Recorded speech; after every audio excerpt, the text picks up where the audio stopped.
Para o Leão da Ilha do Retiro. Alô, alô, Leonardo Bore. Alô, Edinaldo Santos, amigo, boa noite para a amiga e para o amigo ligado aqui no Bola Rolando. Folga para a rapaziada do esporte, já a partir de hoje no início da tarde.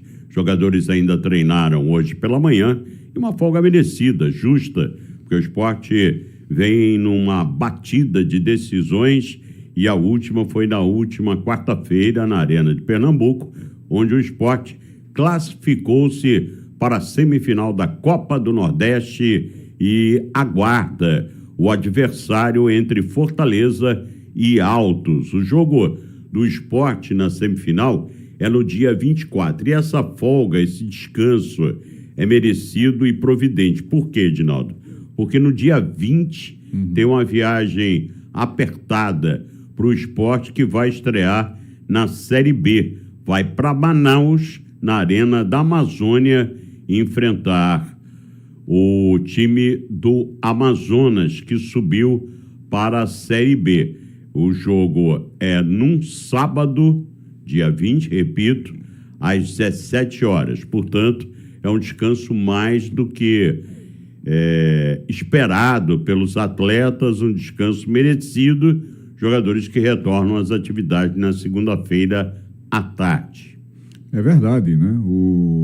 A maratona rubro-negra terminou esta semana, pelo menos em termos de quartas de final da Copa do Nordeste. Para começar outra, né? Para começar a semifinal, ela termina essa semana com muita emoção, com uma carga de adrenalina muito grande. O jogo contra o Ceará foi um jogo muito tenso, de ânimos muito acirrados, evidentemente por causa da postura, que a gente inclusive já falou muito aqui, já criticou muito, por causa da postura do time do Ceará, que terminou incorporando nos seus jogadores toda a pressão que a Federação Cearense tentou fazer. Porque, eu confesso a vocês, acompanho esse trabalho do Ceará há muito tempo e nunca vi um comportamento tão esdrúxulo como o dos jogadores do Ceará nessa partida contra o Sport, apelando principalmente para o antijogo. Agora, eu estava conversando ontem com nosso gerente de esportes, Chico Feitosa, e provavelmente o Fortaleza vai passar e vem jogar aqui no Recife novamente. A narrativa vai ser mais grave e vai ser a mesma. O Fortaleza vai tentar... Vai. Eu concordo com o Chico Feitosa. O Fortaleza vai tentar de todas as maneiras fazer o mesmo trabalho ao lado da Federação Cearense que fez o Ceará. Eu não tenho dúvida disso. Eu acho que a essas alturas a atenção foi mais centralizada nesse jogo pela proximidade que teve a data desse jogo com o lamentável ocorrido do atentado da gangue organizada, mas após esse período, com o trabalho melhor desenvolvido pela polícia, apresentando figuras que são verdadeiramente excrescências da sociedade e que vivem dentro dessas gangues organizadas, indo para a cadeia, principalmente o presidente e o vice da gangue organizada, isso teve uma repercussão nacional também muito interessante. Cuidado que a própria diretoria do esporte começou a ter com esse negócio. Mas não é o fato da segurança. A segurança tem. O fato é da narrativa que vai criar a Federação Cearense e o Fortaleza. Pode ser que eles tentem alguma coisa, mas eu acho que não com essa contundência que teve o Ceará. O Ceará, e não foi nem tanto o Ceará, mas propriamente a Federação Cearense tentando, de forma oportunista, tirar um proveito desportivo dentro de campo com uma situação tão grave como foi essa. Ele tem todo o direito de defender seu filiado, tem todo o direito de protestar, de pedir mais segurança, mas fazer o que a Federação Cearense fez foi uma palhaçada, gente. Foi uma palhaçada, foi colocar a segurança, de um modo geral, do estado de Pernambuco num risco total, quer dizer, expôs de uma forma até debochada. Então, eu acho que não vai ter essa mesma dosagem. Que vão tentar alguma coisa, vão, mas não acredito que seja na mesma dosagem do que aconteceu com esse jogo do esporte contra a equipe do Ceará. Vamos aguardar, porque ainda o Fortaleza vai enfrentar o Altos no próximo dia 20. Vamos aguardar tudo indica que o Fortaleza passe. Tudo indica. Aliás, tudo indica não. O Fortaleza é favorito, mas favorito não é resultado de jogo. Fortaleza e Bahia, na verdade, são favoritos. O Bahia contra o CRB e o Fortaleza contra o Altos. Eu tenho a impressão que o Sport vai pegar essa escaladazinha aí, difícil, dura, mas é o que nós vamos ter, na minha opinião, que é o Fortaleza e depois o Bahia para decidir a Copa do Nordeste. Pode ser que aconteça. Em relação aos jogadores, os jogadores estão descansando, como eu disse. O zagueiro Chico já está reintegrado, ele que veio do Novo Horizontino. E tem aí, Edinaldo, nós estamos hoje vivendo a sexta-feira, dia 12. E dia 19 de abril termina a janela extra que foi aberta do dia 1º ao dia 19. E o Sport vai ter que contratar. Ele, como dizem os dirigentes, contratar um zagueiro, um volante e agora me parece que vai ter que contratar também um atacante de beirada, de lado. Por quê? Um ponta, porque o Arthur Kaique está indo embora. O Arthur Kaique está indo para o Criciúma, vai jogar a Série A. Então o Sport vai necessitar também de um ponta.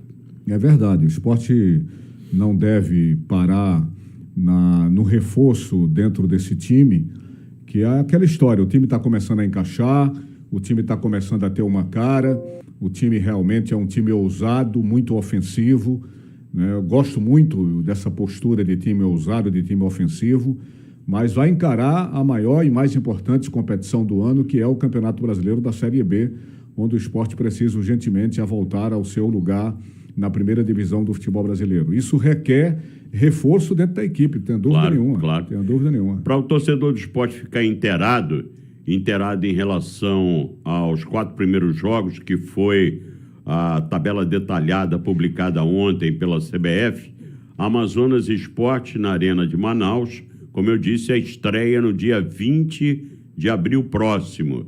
No dia 26, o primeiro jogo do Sport em casa, na Arena de Pernambuco, em São Lourenço da Mata, ele receberá o Vila Nova.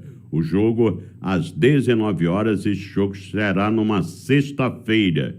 O terceiro jogo da tabela detalhada é no dia 4 de maio, o Sport, no dia 3 de maio, o Sport vai até Curitiba enfrentar o Coritiba às 20h30, também numa sexta-feira, cai essa data, lá no Couto Pereira.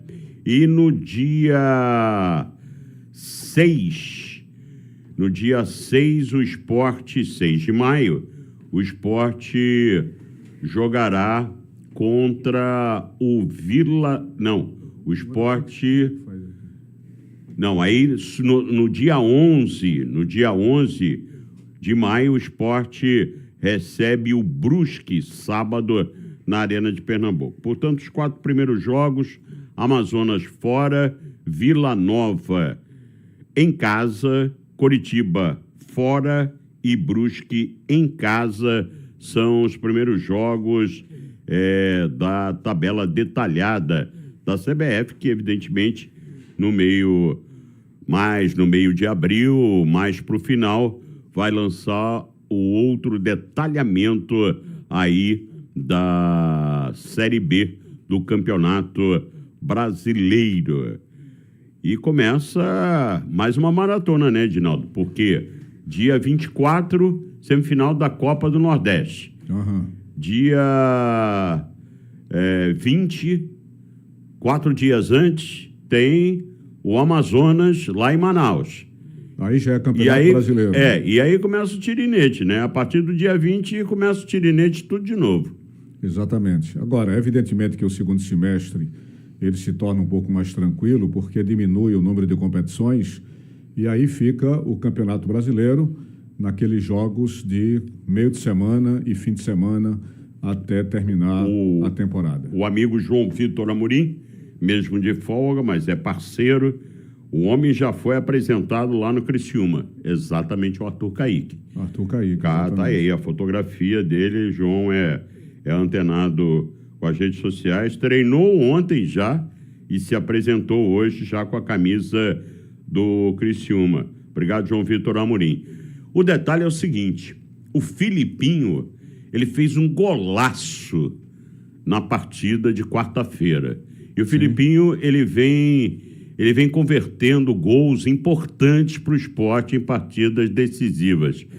Mas, Filipinho, falar desse golaço de canhota, quando a bola bate no gramado e você sente e manda a porrada e fundo da rede, ângulo esquerdo, ali como João Vitor na pista declarou, nem o governador do Ceará lá com o Richa pegaria a bola.